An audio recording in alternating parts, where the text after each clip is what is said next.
assunto espinhoso para a União, estados e municípios que muitas vezes se escondem quando é preciso falar sobre as obras inacabadas.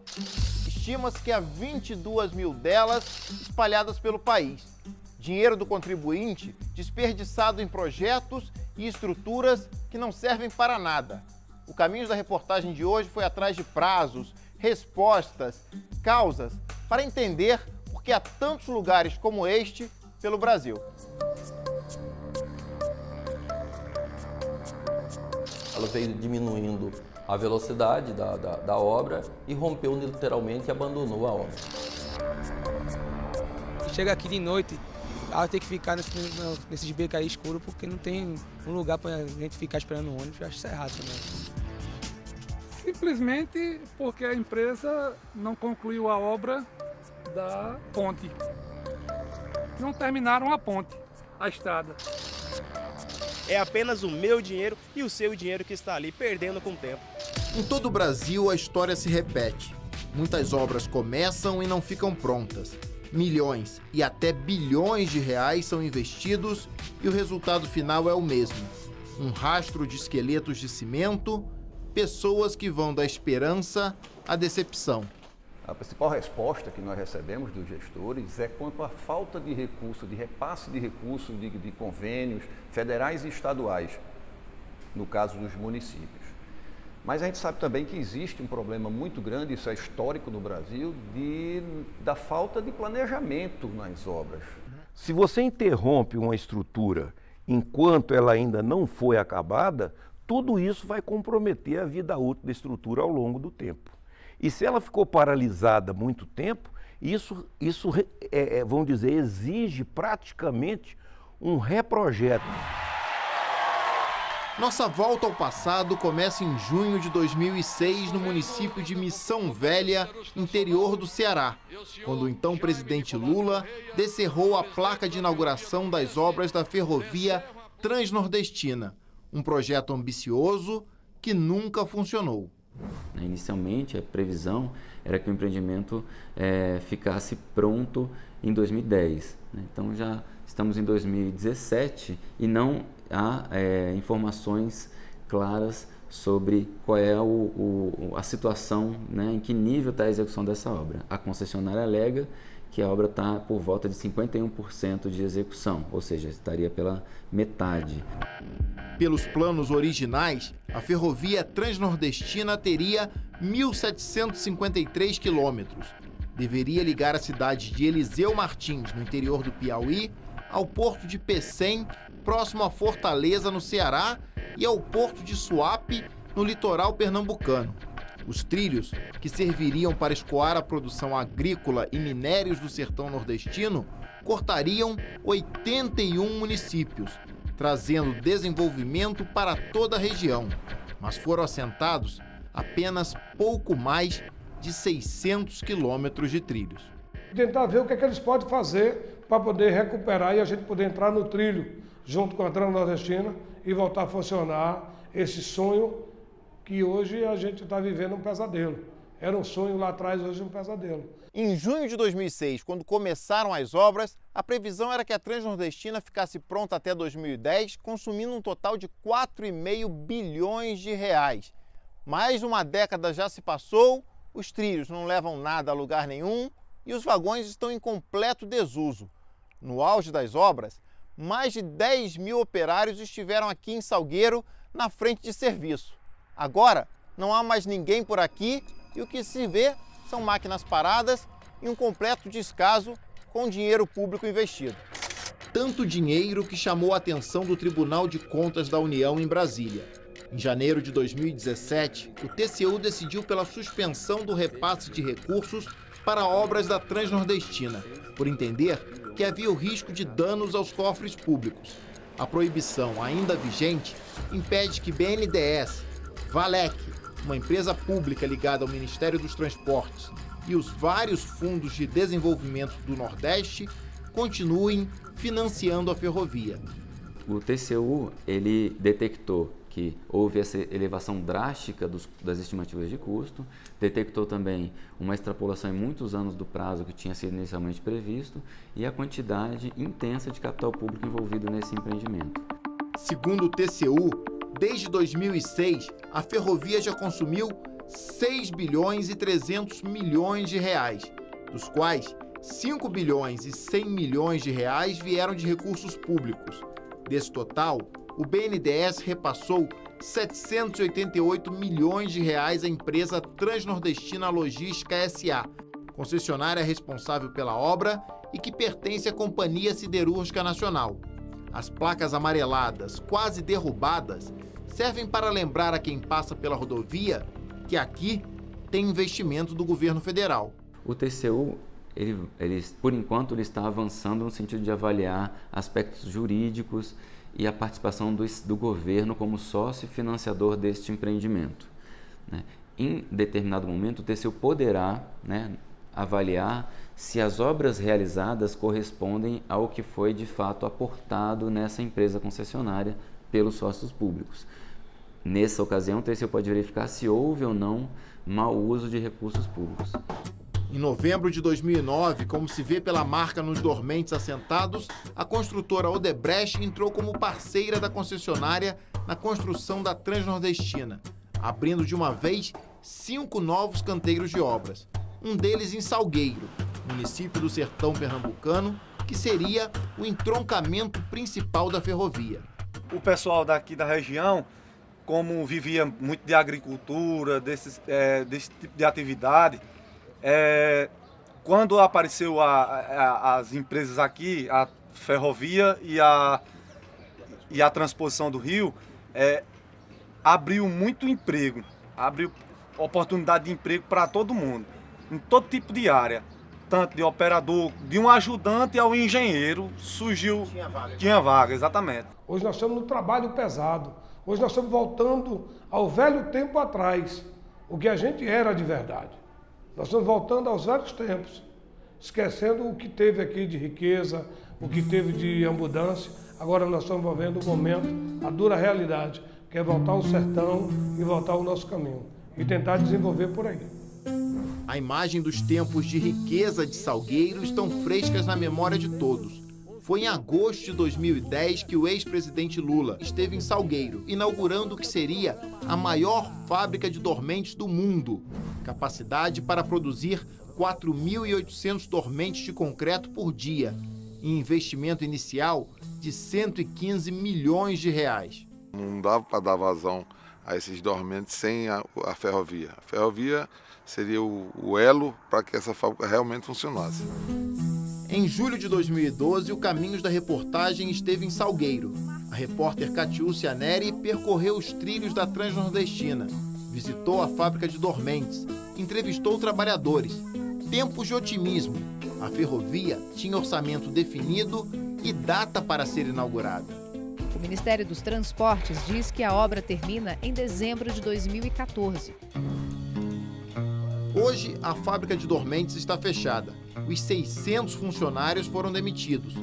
Pilhas de dormentes com 366 mil peças fabricadas, o suficiente para 220 quilômetros de trajeto, aguardam a retomada da obra.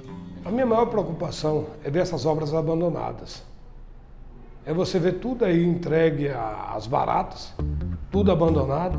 Você começa a ver tudo se desgastar. Você começa a ver equipamentos jogados por aí. Como é que vai ser o futuro disso? E para recomeçar isso, para poder recuperar essas máquinas, quantos vão gastar?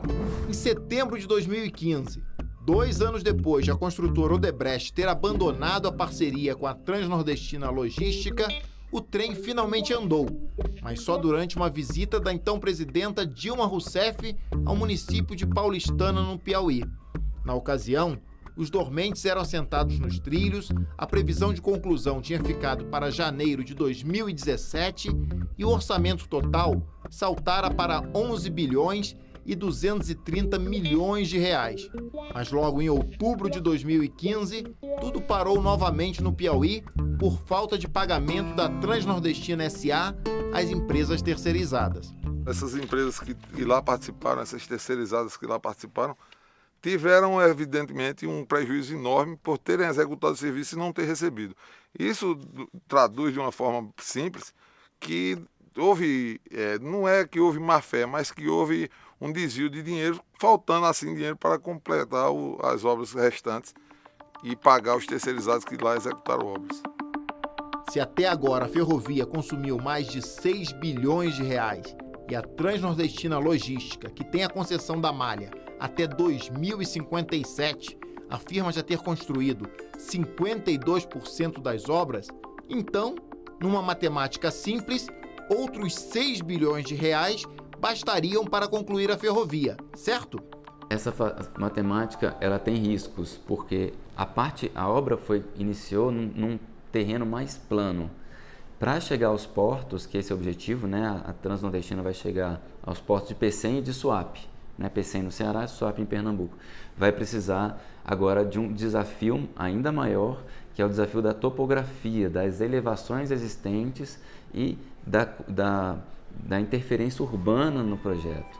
Então isso vai gerar custos talvez maiores do que aqueles que já aconteceram em razão desses desafios. Mas isso também é uma avaliação a ser feita pela própria agência reguladora.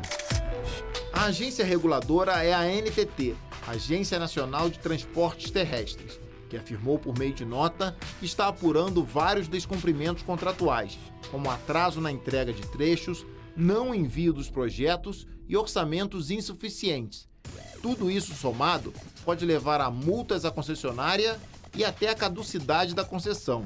A Transnordestina Logística, sem estipular prazos, diz estar totalmente empenhada no planejamento da retomada das obras de construção da ferrovia assim que possível.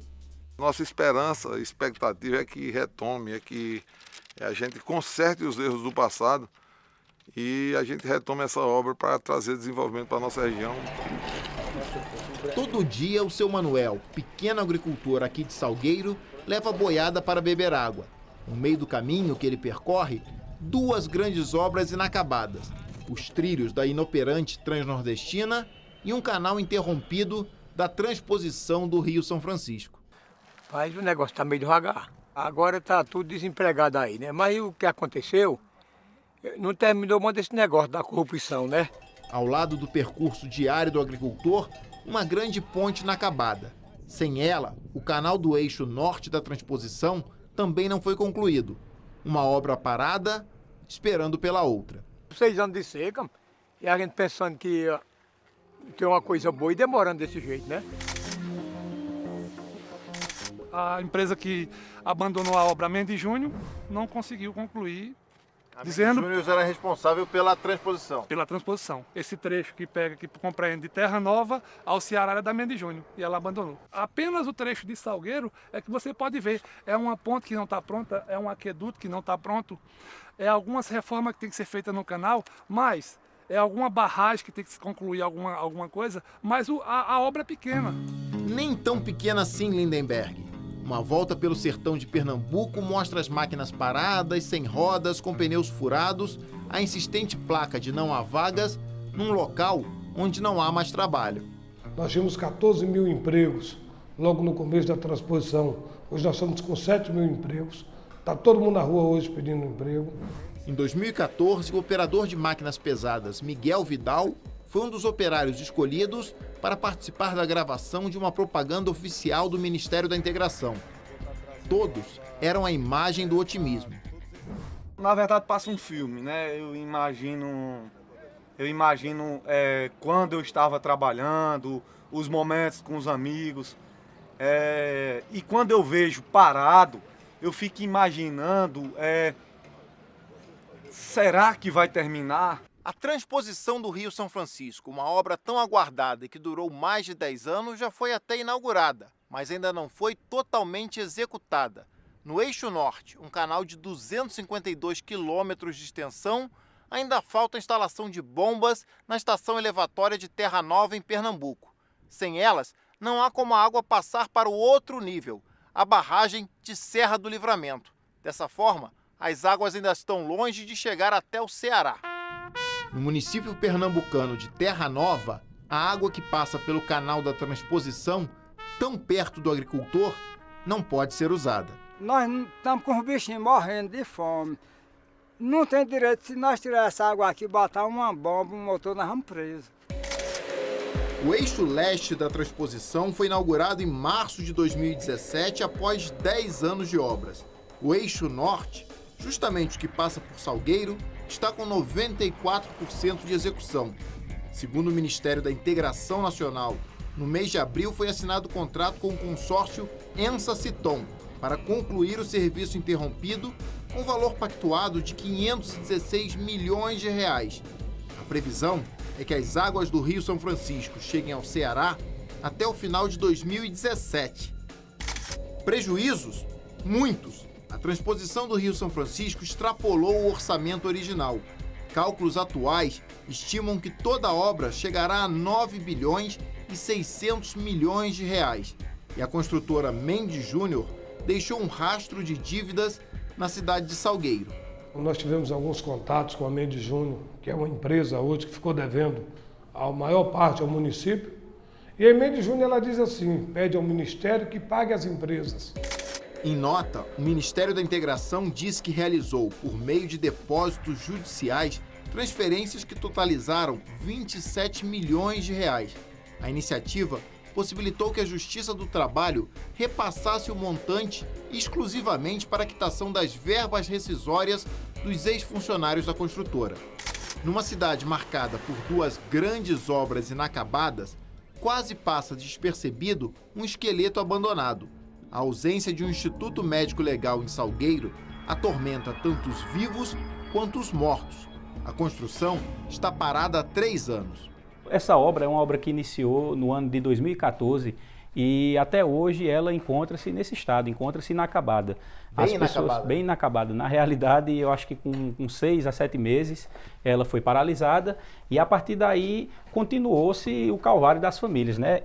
Na tentativa de dar uma morte digna aos seus familiares. Então, hoje, o corpo é encaminhado para a cidade de Petrolina, a 250 quilômetros daqui, da cidade de Salgueiro e região, e aí onde começa aquela grande dificuldade, onde ficamos aguardando algo em torno de 24 e até 48 horas para que o corpo seja liberado em Petrolina. A partir do momento que o corpo é liberado na cidade de Petrolina, ele fica à disposição da família. Então, a família é quem tem que procurar uma forma de trazer o corpo de volta.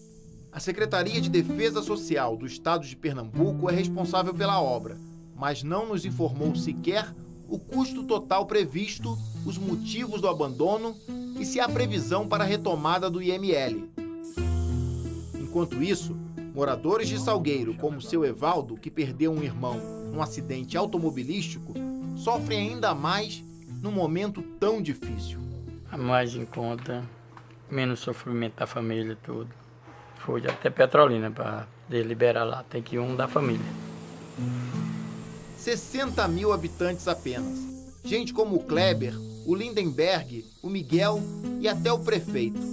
Todos na mesma torcida. Todos na expectativa de que se destrave tantas obras em Salgueiro. Que poderia ajudar o sertão, o nordestino, seria essas obras. Que poderia mudar o cenário, a cara do Nordeste. A transposição e a transnordestina.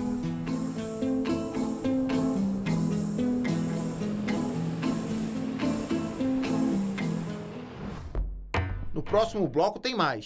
Obras prometidas para a Copa do Mundo em 2014 que melhorariam a mobilidade nas capitais, até hoje ainda geram problemas para a população e são a dor de cabeça dos atuais administradores.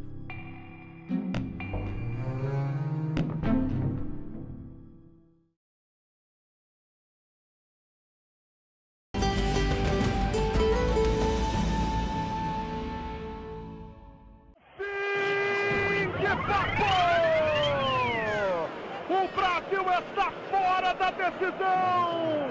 Toma uma goleada histórica da Alemanha! 7-1 para a Alemanha no Mineirão, se despede melancolicamente o Brasil. Vai disputar... A goleada para a Alemanha é o momento mais lembrado da Copa do Mundo.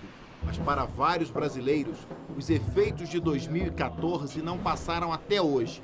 Obras prometidas para o Mundial se arrastam em diversos estados.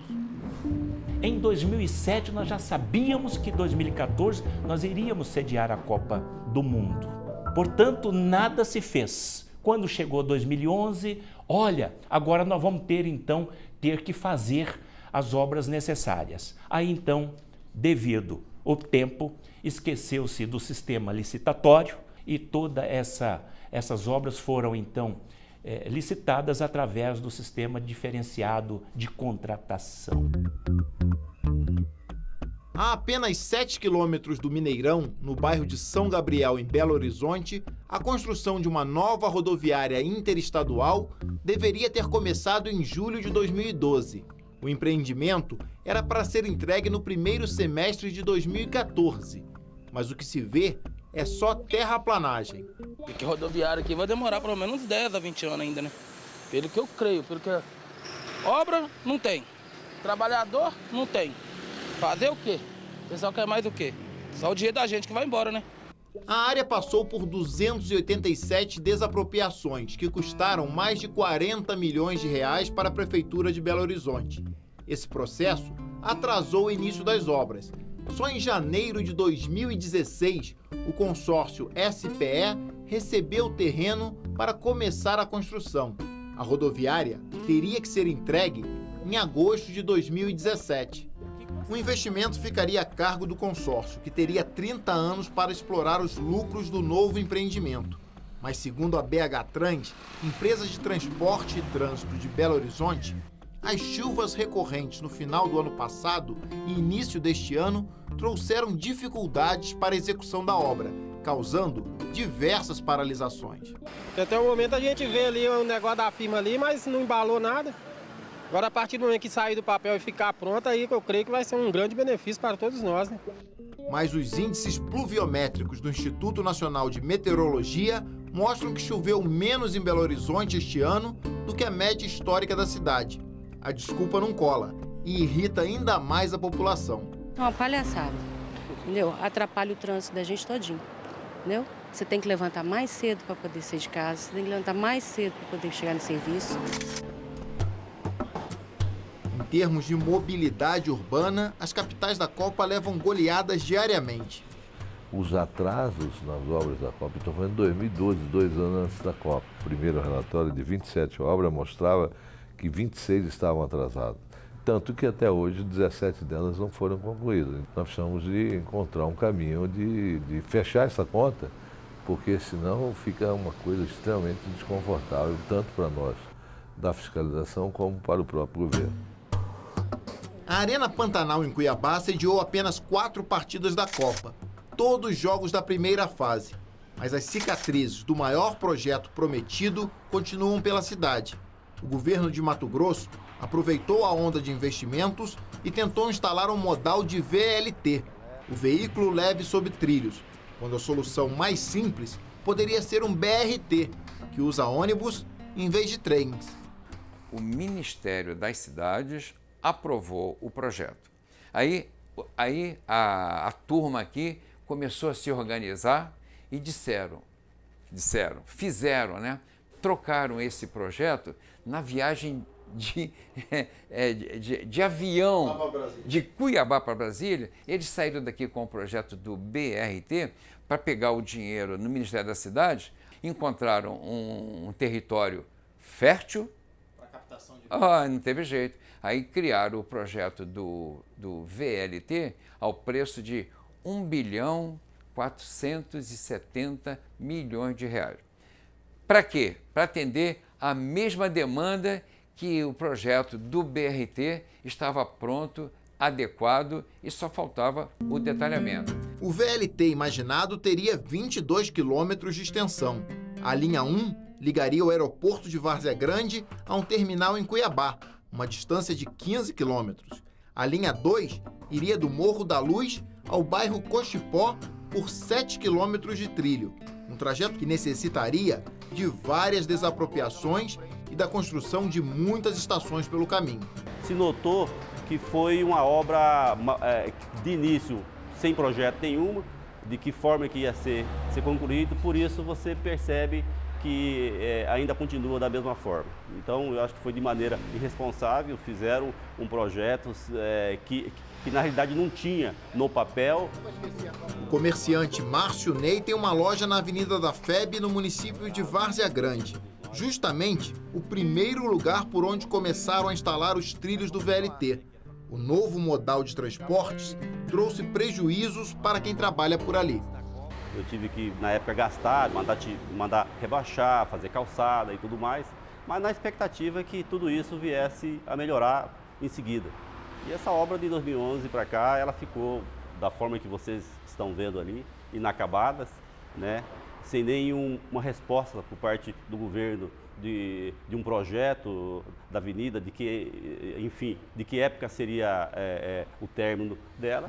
Nas inúmeras frentes de trabalho da Arena Pantanal e do corredor do VLT, veículo leve sob trilhos, o ritmo de trabalho está comprometido. O que está em jogo neste momento é o cronograma das obras. De cima é possível ver por onde passaria a linha do VLT pelo centro de Cuiabá. De perto, a ação da ferrugem nos trilhos já assentados é evidente. E pensar que de toda a linha planejada, o trajeto construído não chegou sequer até o rio Cuiabá, que separa o município de Várzea Grande da capital do Mato Grosso. A obra parada é que custa muito caro, ela está... a abrasão do tempo está judiando de tudo que foi feito já. Então, você, para reiniciar uma obra dessa, você tem que voltar lá atrás, você não pega ela no ponto que ficou. Você volta muito para trás para você chegar no ponto que ficou e seguir adiante. Curiosamente, todos os 40 vagões foram comprados com grande antecedência, numa operação que custou 498 milhões de reais para os cofres públicos. A tecnologia de comunicação embarcada, podemos dizer que ela é aproximadamente a mesma do teu smart. E que a cada 2 anos, teu smart está velho, você troca. O que é que nós vamos fazer com essa tecnologia embarcada nesses veículos que foram fabricados, foram montados e fabricados em 2011 e 2012 e estão há 4 anos aí ao tempo. Todos os sistemas de engrenagem estão perdidos. E cada vez que um espertalhão aí vem dizer que, os equipamentos estão sendo mantidos, conservados, isso é uma mentira deslavada. Eles estão lá abandonados porque não há gente para fazer a manutenção de 40 veículos. Os vagões estão estacionados num pátio em Várzea Grande, próximo ao aeroporto. A demanda por transporte público em Cuiabá vem caindo. Nos ônibus urbanos, entram 160 mil pessoas por dia. O projeto do VLT ficou grande demais para uma cidade com apenas 585 mil habitantes. A empresa contratada pelo governo do estado para fazer essa auditoria chegou à conclusão de que os 40 trens comprados não são necessários. Por quê? Porque a demanda está descendo cada vez mais. É necessário só quantos? Pelo que eles fizeram, parece que são 32. Pode pegar 8 e vender, que não vai ser necessário. Ilusão que os cuiabanos, os matogrossenses tiveram desse VLT foi provado na Copa, até porque a Copa aconteceu e nós não sentimos falta do VLT, então não existia necessidade da construção desse modal. Cuiabá não necessita de um VLT. Cuiabá precisa sim de um modal de qualidade, seria o transporte público ou até mesmo o BRT, que existe no Rio de Janeiro, existe em Goiânia, ele sim seria interessante aqui para nós. Foram gastos 1 bilhão de um contrato original de 1 bilhão e 400 e dessa parte, metade disso foi para a aquisição dos vagões, são 500 e poucos milhões para os vagões que estão aí armazenados aí, parados.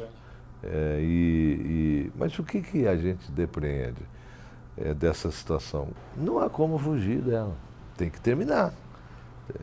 O protagonismo do governo aí é necessário. Então, o governador e o seu secretário finalmente decidiram retomar. A Secretaria de Cidades é responsável pela obra e conseguiu, no início de abril, um novo empréstimo para a conclusão do VLT.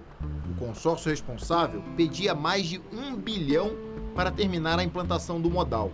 O estado do Mato Grosso oferecia um aporte de 922 milhões de reais, sendo que 600 milhões foram obtidos junto à Caixa Econômica Federal.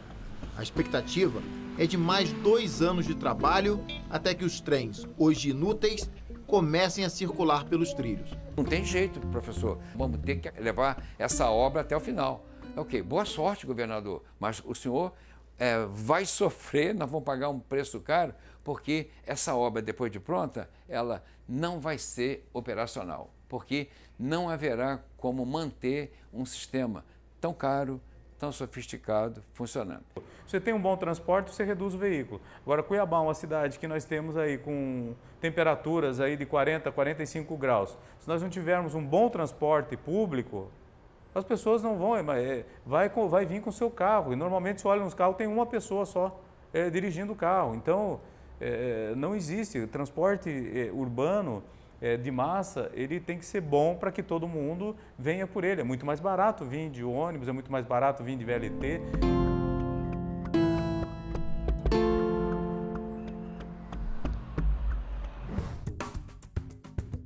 No nordeste do país, Pernambuco recebeu 5 jogos da Copa e a cidade de Recife ficou com muitas obras inacabadas, que deveriam ter sido entregues até 2014.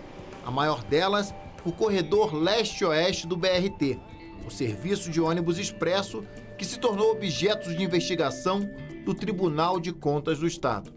As responsabilizações são distribuídas, quer dizer, cada gestor que cometeu um ato lesivo ao erário, ele é responsabilizado, tem que ser responsabilizado. E o trabalho do tribunal é exatamente encontrar quais foram os atos que chegaram a esse ponto, que fizeram chegar a esse ponto, para distribuir essa responsabilidade. Mas pode ser ter responsabilidade no gestor anterior como no atual. Uma pesquisa da Confederação Nacional dos Transportes entre 174 cidades ao redor do mundo apontou Recife como a 8ª pior no número de congestionamentos. Uma viagem que levaria apenas 1 hora, aqui pode chegar a 1 hora e 45 minutos, um acréscimo de 75% no final da tarde. Por isso, os corredores expressos de BRT eram fundamentais, mas a obra ficou paralisada entre 2014 e 2017. Eu acho muito devagar esse sistema no BRT. Aqui mesmo na Conde da Boa Vista tem umas paradas que não funcionam. Faz tempo que era para ter terminado e até agora nada, né? Diferente da cilada em que Cuiabá se envolveu com os trens, o governo do estado de Pernambuco optou pelo sistema BRT de ônibus, bem mais barato. O corredor Norte-Sul, que avançou mais rápido, permite uma ligação dos municípios da região metropolitana ao centro de Recife. O valor do contrato, incluindo o termo aditivo, chegou a 187 milhões de reais. O problema ficou com o outro corredor, o leste-oeste, que liga o município de Camaragibe a Recife ao longo de 15 quilômetros. Ele só tem poucos lugares que ele param, né? Na verdade. Não para aqui em todo o trajeto da Conde da Boa Vista, que tem muitas paradas desativadas, ainda não foram concluídas, que na verdade já era para ter feito isso desde a primeira Copa, né? Da Copa que teve aqui no Brasil, e isso não foi resolvido. As reclamações da população e várias estações por fazer foram o que ficou do BRT leste-oeste, orçado em 168 milhões de reais e abandonado pelo consórcio Mendes Júnior Servix. O contrato foi rescindido pelo governo em 2015 e só agora está sendo licitado novamente. Elas abandonaram a obra com a deflagração da Operação Lava Jato e o governo de Pernambuco imputou multa, né, a Construtora Mendes Júnior e, consequentemente, fez o distrato do contrato. Só agora, em 2017, a estação Benfica, uma das muitas que estavam inacabadas no corredor leste-oeste, foi retomada. Enquanto isso, os BRTs passam direto, sem ter onde parar. Primeiro semestre aí temos mais algumas obras a serem licitadas, que estão em fase de licitação. E no segundo semestre também teremos outras obras do corredor leste-oeste, finalizando aí, colocando todas em obra, para ir até primeiro semestre de 2018 elas estarem em operação. O que está acontecendo é que essas obras estão paradas aqui no centro do Recife e aumentando o transtorno ao invés de facilitar, de melhorar o trânsito que era a proposta inicial. Quer dizer, você tem vias como a Avenida Caxangá e a Avenida Cruz Cabugá, que são avenidas de grande movimento, e que na Caxangá existia uma via exclusiva para ônibus. Essa via foi tomada pelos veículos do BRT. Na Avenida Caxangá, por onde passa o corredor leste-oeste, há 2 terminais de integração inacabados, cujo investimento inicial era de 18 milhões de reais. O maior deles é o terminal da 4ª Perimetral, que deveria receber 53 mil pessoas por dia. Se tivesse pronto, a gente não estaríamos aqui numa parada improvisada. Estaria aqui dentro, no terminal, tudo direitinho, né? Mas tá parado, ninguém resolve nada, não faz nada e fica nessa, né?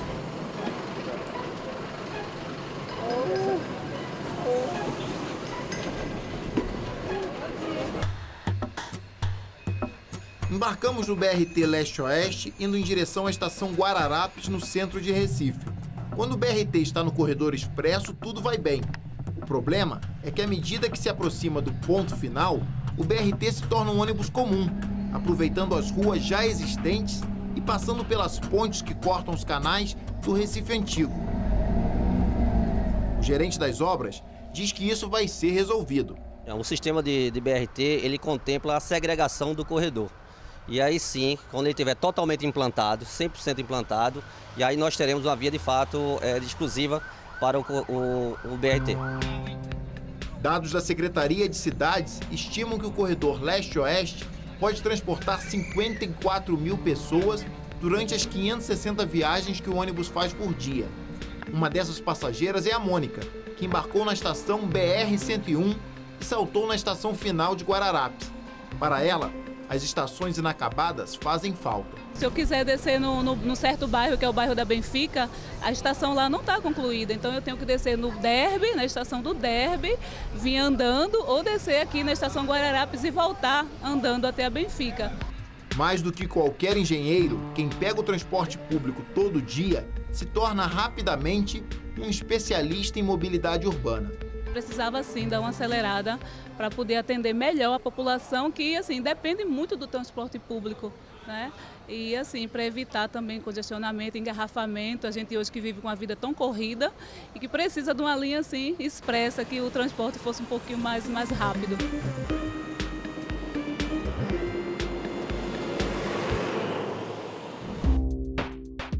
Rapidez é um termo que não combina com obras públicas. Brasília sediou 7 partidas da Copa do Mundo e também cavou seu próprio buraco de 225 mil metros quadrados. Em julho de 2013, foi autorizada a obra de paisagismo no canteiro central da Esplanada dos Ministérios, em Brasília. A ideia era trazer sombra e beleza para moradores e turistas que desembarcassem na estação do metrô, lá na rodoviária, e fossem caminhando por 3 quilômetros até chegar ao estádio Mané Garrincha. Para a Copa, não ficou pronto. Para as Olimpíadas, também não ficou pronto. E agora, toda essa terra revirada ainda está por aqui. O orçamento do inexistente Jardim Burle Marx ultrapassou os 21 milhões de reais. A primeira etapa, que fica mais próxima à fonte luminosa, concluída até a Copa do Mundo, ela não ficou. Essa etapa hoje ela está com 66% executada. E a segunda etapa, que também é a mesma empresa, ela hoje está com 47% de execução, né? É uma obra que tem recursos disponíveis para execução. Recursos há, mas a empresa de paisagismo Vale do IP, que ganhou a licitação em 2013, não mostrou capacidade para executar a obra até o fim. Agora, em 2017, a Nova Cap, uma espécie de secretaria de obras do Distrito Federal, decidiu dar uma nova chance aos mesmos construtores, porque isso seria mais rápido do que abrir um novo processo licitatório.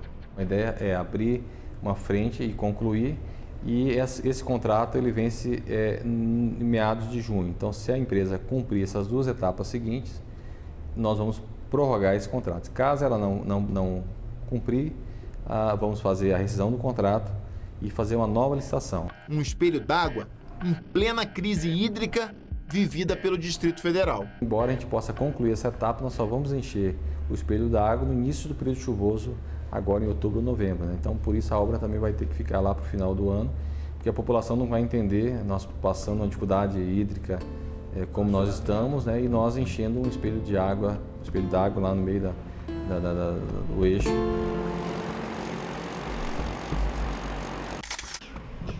No próximo bloco, unidades básicas de saúde e hospitais que deveriam ter sido concluídos há anos continuam com as paredes no concreto totalmente vazios, frustrando quem acreditava que teria um atendimento próximo de casa.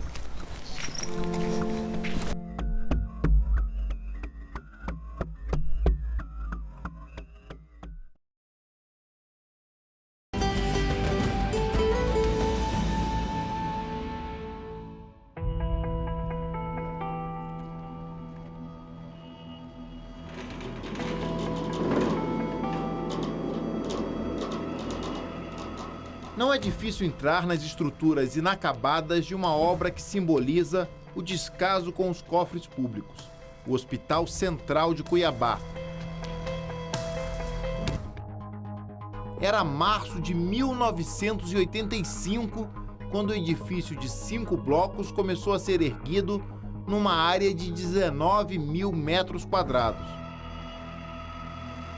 Aquilo é uma coisa emblemática, sobre uma coisa emblemática, realmente me esqueci daquela obra. É da década de 80, né? E aquilo é um problema, porque a planta já está inadequada do ponto de vista tecnológico, né, para o hospital. O atual governo anunciou que iria fazer lá um outro projeto, mas isso não foi encaminhado. 2 anos depois de iniciada, em 1987, a obra foi suspensa por suspeita de desvio de verba. Para quem entra aqui, a sensação é de um prédio fantasma.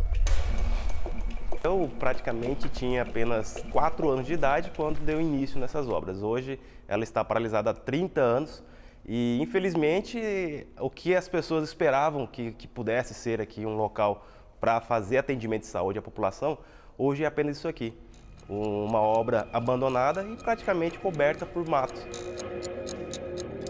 O atual governo de Mato Grosso lançou a ideia de tentar utilizar o esqueleto do antigo hospital para a criação da Cidade da Saúde. Até agora, nada foi à frente. Nós viemos aqui justamente na época do lançamento dessa obra dele. Ah, sim. Que foi exatamente quando ele pediu, ele disse que iria fazer a retomada e que iria funcionar aqui sim a Cidade da Saúde. Valores não? Não, tanto é que a placa hoje ali ela não especifica nenhum valor, apenas a intenção de fazer com que isso aqui fosse a Cidade da Saúde.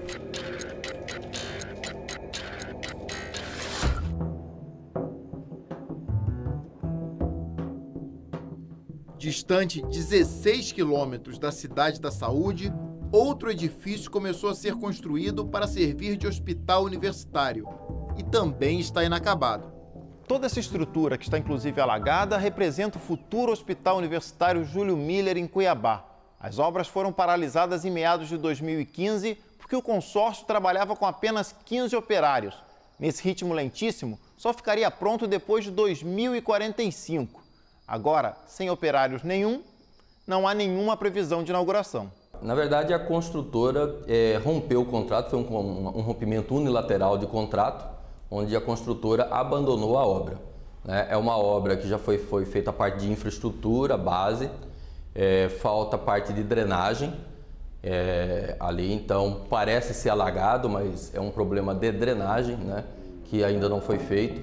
A luva do operário deixada para trás, o carrinho de mão revirado, a placa que dava como prazo de execução 720 dias ao custo de 116 milhões de reais, sinais claros de que, diferentemente do que mostra a propaganda oficial na rodovia que dá acesso ao futuro Hospital Júlio Miller, a obra aqui nunca anda rápido. O hospital está a 13 quilômetros aqui nessa rodovia e lá é entroncamento de várias BRs. Então ele receberia pacientes de todas essas regiões do entorno de Cuiabá, que fazem limite com Cuiabá. Então é uma região estrategicamente importante. A Universidade Federal do Mato Grosso, com verbas do Ministério da Educação, fez sua parte. Ergueu um novo prédio para abrigar a Faculdade de Medicina ao preço de 22 milhões de reais. O problema é que o governo do estado vem se complicando quando o assunto é o hospital universitário. há apenas 9% de execução e um montante de 10 milhões e meio de reais já gastos. A UFMT já terminou a unidade de saúde, que é o prédio onde ficará a faculdade de medicina, né? E esse prédio ele está concluído, já está com ar-condicionado, inclusive, instalado. Em relação ao hospital, né, que é a obra inacabada, é de competência do governo do estado de Mato Grosso. Então, o governo do estado de Mato Grosso já se comprometeu, né, em fazer essa licitação. Foi apresentado um cronograma, mas esse cronograma, que era para ter começado agora em abril para maio, ele já não vai se concretizar, né, porque a licitação ainda nem começou. Se o governo do estado de Mato Grosso tem 2 gigantescos esqueletos para transformar em hospitais, a Prefeitura de Cuiabá, responsável pelas unidades básicas, também tem suas obrigações com a saúde. Um relatório da Prefeitura de Cuiabá mostrou que existem 260 obras públicas inacabadas na capital do Mato Grosso. Destas, 63 são da área de saúde, como esta unidade básica no Jardim Passaredo, um bairro da região sul de Cuiabá, que custou aproximadamente R$ 800 mil. Cuiabá foi sede de obras da Copa, né? Com isso, as empresas de construção civil ficaram focadas nessas áreas, tanto na área privada como também nas obras do setor público. Então, as chamadas obras pequenas, que seriam as obras da saúde, não tiveram a mesma importância na conjuntura das obras gerais. Então, com isso, elas ficaram em segundo e terceiro plano, né? Veio o período eleitoral, não se deu continuidade também.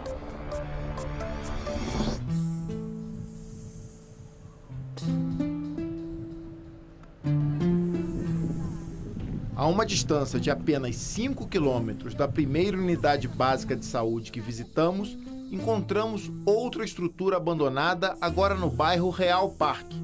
O sonho de ter médicos pertinho de casa cada vez fica mais distante.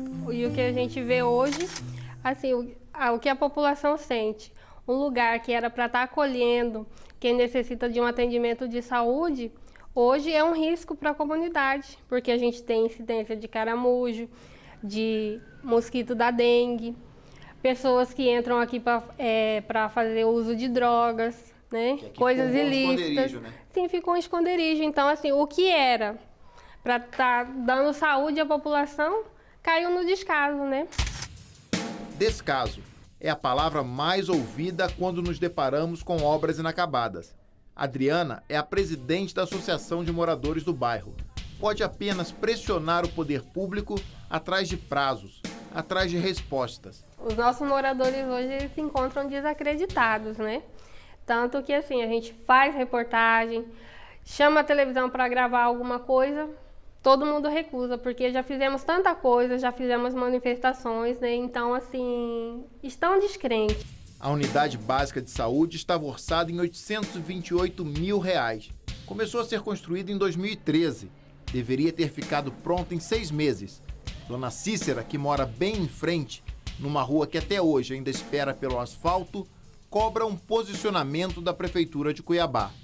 Nosso atual prefeito, esses tempos atrás, veio visitar aí e nos afirmou o seguinte, que ele não ia mais abrir obras nenhuma em Cuiabá, enquanto não terminasse as obras que tinham recomeçado.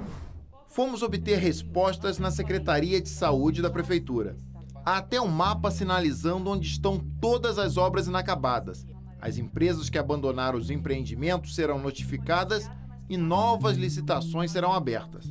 Tirando a parte dos recursos federais que a gente somou em relação às UBS em torno de 20 milhões, nós estimamos que por conta dessa depreciação do recurso no tempo de 4 anos, a contrapartida do município hoje para concluir essas obras paralisadas, para construir as novas unidades básicas de saúde, que, por exemplo, na época estava orçada em 900 mil, hoje ela já está em 1,4 milhão.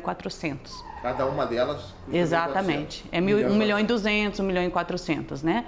Então, nós estimamos que vamos ter aí a necessidade de um aporte de recursos na ordem de 9 milhões para que a gente possa concluir essas obras, né? Até o final do ano, que é o prazo que nós conseguimos de aditivo. No país inteiro, as obras inacabadas se repetem. Ou essa Praça dos Esportes e da Cultura que foi deixada para trás em Cuiabá não é o mesmo projeto que encontramos abandonado no município de Planaltina, cidade de 88 mil habitantes no interior goiano. Pertencente ao Programa de Aceleração do Crescimento PAC 2, as quadras e pistas de skate recebiam recursos federais, mas deixaram as crianças na mão. Eu estaria jogando futebol ou basquete. Seria legal, né? É, legal, porque é os esportes que eu mais gosto. Planaltina de Goiás coleciona obras paralisadas e moradores insatisfeitos. No bairro Jardim Paquetá, um dos mais carentes da cidade, conversamos com Fátima. A diarista tem uma queixa que já vimos antes. Uma unidade de pronto atendimento devorada pelo mato alto. Nunca funcionou, falou que ia inaugurar final do ano passado e nada. E você vê o jeito que tá. Cheio de mato. Tomou, né? Mato, só não quebra os vidros porque tem segurança aí olhando, senão já tava tudo quebrado de novo. Rapaz, já tem vai para uns 2, 3 anos já que isso daí tá parado. Ficou a obra, não tem nada lá dentro? Nada, não tem nada. Só promete que vão arrumar, reformar, inaugurar, até agora nada. Sem funcionar, a UPA sofreu com a ação dos vândalos e dos ladrões. Roubaram toda a fiação elétrica da unidade. Prejuízo para a prefeitura, que terá que arcar com novos gastos. Foi construída novinha, não funcionou. Depois foi feita uma reforma. Essa reforma com verba suplementar. E não foi colocada para funcionar mais uma vez. Inaugurada foi, mas não funcionou nunca. E depois disso, agora recentemente, o ano passado, houve ainda um roubo dentro da nossa UPA de toda a fiação elétrica e de uma depredação também da estrutura. O prefeito de Planaltina de Goiás assume que não pode dar prazos para inaugurar a UPA. O município está no vermelho. Não sobra para as obras. Dos 246 municípios do estado, hoje Planaltina é que mais onera a sua folha de pagamento com o orçamento, né, em mais de 90%, fazendo com que tudo que a gente receba, a gente gaste em folha de pagamento. Sem dinheiro até para pagar as construtoras, diariamente chegam cobranças judiciais na mesa do prefeito. Essa é de uma creche inacabada que deveria ter sido inaugurada em dezembro do ano passado, ao custo de R$ 358 mil. A obra ela não está acabada ainda, mas segundo o construtor, nós estamos mandando uma auditoria lá, mas segundo o construtor falta aí 20%, 10% a 20% da construção. Mas não foi pago praticamente nada ainda. Antes mesmo da auditoria ir até a creche, nossa reportagem foi até lá. O vigia abriu o portão para mostrar o quanto já tinha sido executado, mas sem poder gravar entrevistas. Falta realmente muito pouco para a Planaltina ter uma nova creche. Das 1.600 obras de baixo custo paralisadas no Brasil, 445 são de creches e pré-escolas. 342 são obras de saneamento, 270 são de urbanização de assentamentos precários, 436 delas já foram retomadas, 79 concluídas. A conclusão de uma obra que foi interrompida há tempos é assunto para gestores públicos, mas também para especialistas. Convidamos um professor de engenharia da Universidade de Brasília para visitar uma estrutura que foi abandonada em 1992. Portanto, há 25 anos.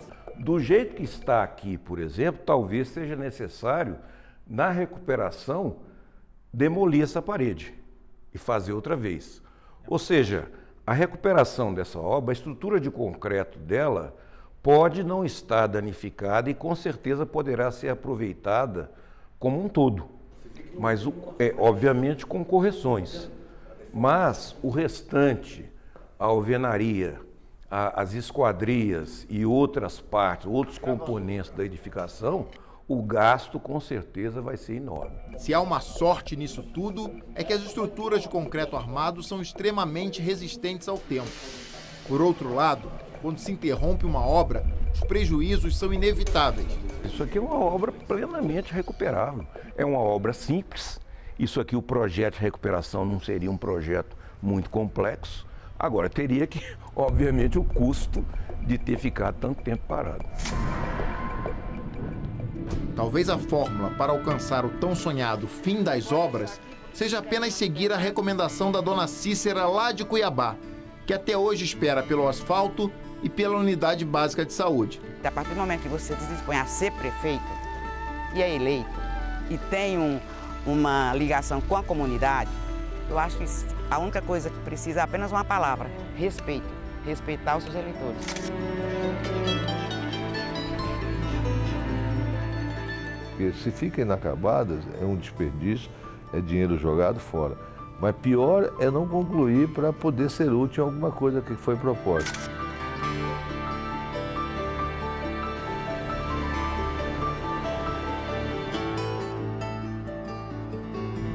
Um dia um neto, um filho, vai estar passando e vai dizer: meu pai trabalhou aí, ou meu avô, entendeu? Só que é onde vem aquela pergunta, né? Será que vai ser terminada essa obra?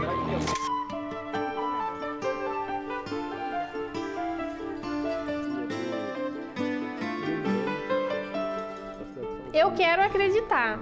Tá muito difícil. Eu acho que a esperança é a última que morre.